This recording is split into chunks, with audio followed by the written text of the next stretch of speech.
तो भाई ये जो आंसर है ये फाइनली इकोनॉमिक्स वाले बच्चों के लिए है। मेरे को आंसर मिल गया तो मैंने आपको प्रोवाइड कराने की सोचा, तो अब मैं प्रोवाइड करा रहा हूँ आपको। ये आंसर नंबर भाई इकोनॉमिक्स का 4 है, ठीक है ना। मैं अब इसे स्क्रॉल डाउन कर देता हूँ, फटाफट आप इसे लिख लीजिएगा। और मैं ट्राई करता हूँ भाई और भी अगर आंसर मुझे मिल रहे हैं तो मैं आपको वो भी प्रोवाइड कराने की पूरी कोशिश करूँगा, क्योंकि इकोनॉमिक्स वालों को भाई आंसर नहीं मिल पा रहे थे बिल्कुल भी मेरी तरफ से।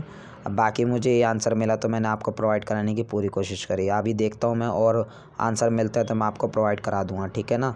और भाई आप लाइक ज़रूर कर दीजिएगा वीडियो को और चैनल को सब्सक्राइब ज़रूर कर लीजिएगा। और भाई पहले बता रहा हूँ भाई हिंदी में नहीं होंगे इकोनॉमिक्स वाले स्टूडेंट्स के लिए, जो है आप प्लीज़ उसे नोट डाउन कर लीजिएगा। अभी आप हिंदी में डिमांड करने वाले हो, हिंदी वाले भी भाई इंग्लिश में लिख सकते हैं। हालांकि हिंदी में होगा नहीं कोई स्टूडेंट्स, फिर भी है तो भाई वो इंग्लिश में लिख सकते हैं, ठीक है ना, कोई दिक्कत वाली बात नहीं है। चलिए मैं शांत हो जाता हूँ, आप इसे फटाफट नोट डाउन कर लीजिए।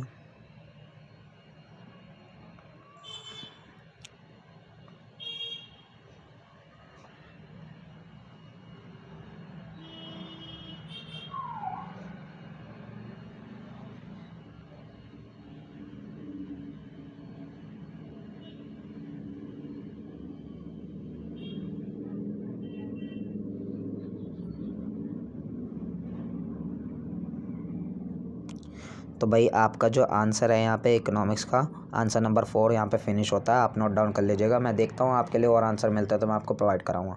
चलिए मिलते हैं नेक्स्ट वीडियो में।